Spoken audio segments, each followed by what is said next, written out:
बिस्मिल्लाहिर्रहमानिर्रहीम। अस्सलाम वालेकुम। कैसे हैं आप सब लोग? अल्लाह ताला आपको हमेशा खुश रखे और इस गर्मी से बचाए रखे। गर्मी बहुत ज़्यादा पड़ रही है, तो गर्मी की वजह से कुछ खाने को दिल नहीं करता। और ये आज मैं आपके लिए लेकर आई हूँ भिंडी, और थोड़ा सा इसमें गोश्त डाला है, तो मैंने बोला आपके साथ ये रेसिपी शेयर की जाए। ये गोश्त को मैंने थोड़ा सा नमक डाल के उबाल लिया, और भिंडियों को 2-3 पानी में अच्छे से वाश करके खुशक करके काट लिया। प्याज, लहसुन, हरा धनिया, ये थोड़े कुछ मसाले थे, और ये टमाटर और मिर्ची के 2-2 पीस कर लिए।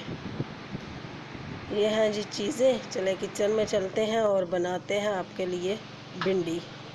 कैसे तैयार की जाती है? ये 1 कप इसमें तेल शामिल करें, क्योंकि तेल थोड़ा सा ज़्यादा ही जाता है, और उसमें प्याज शामिल कर लें,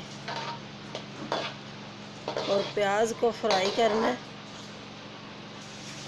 बिल्कुल जलाना नहीं है, और थोड़ा सा ना इसको फ्राई करना है इस कंडीशन में।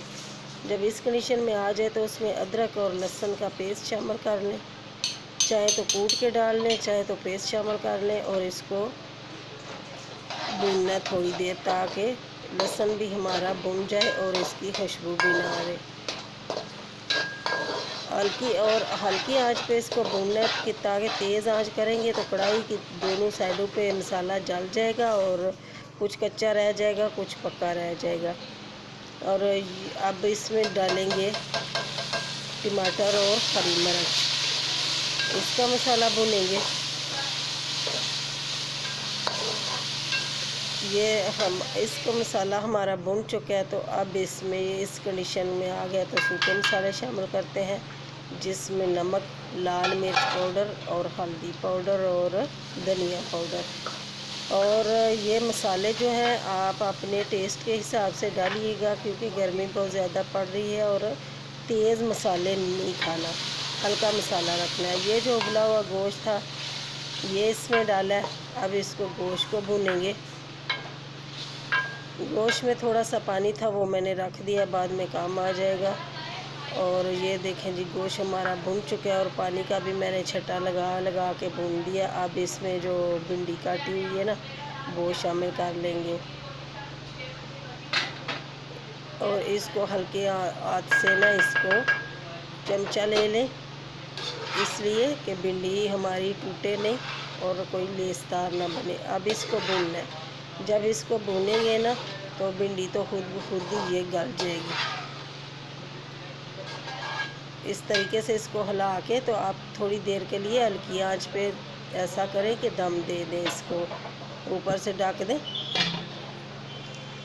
और 5 मिनट में या 3 मिनट में देखना ये अपनी भाप से ये भिंडी हमारी देखो कितनी प्यारी गल चुकी है। और अब इसको हम हल्के हाथों से हिलाते हैं। भुन भी चुकी है और गल भी गई है। ये बहुत मज़ेदार सालन बनता है। बच्चों और बड़ों को गर्मियों में खासकर तंदूर की रोटी से ये बहुत मज़े का लगता है, पराठे से, नान के साथ खा ले। अच्छा सालन बनता है भिंडी का। ऊपर से धनिया इसमें डाल दें। ये भिंडी हमारी, इसका सालन बिल्कुल बन के तैयार हो गया। सिंपल सी रेसिपी है और कोई मुश्किल भी नहीं है। अब 2 मिनट के लिए रखते हैं, तो डिश आउट करते हैं। ये देखें, डिश आउट मैंने कर दी। माशाल्लाह सुभान अल्लाह। आप चाहे तो इसको तंदूर की रोटी के साथ खा लें, या पराठे के साथ खा लें। ये बहुत मज़े का बन के सालन तैयार हुआ है, और अल्लाह ताला आपको अपने हिफ्ज़ व मान में रखे। मिलते हैं फिर दोबारा एक नई आसान सी रेसिपी के साथ। तब तक के लिए इजाज़त चाहती हूँ। अल्लाह हाफिज़।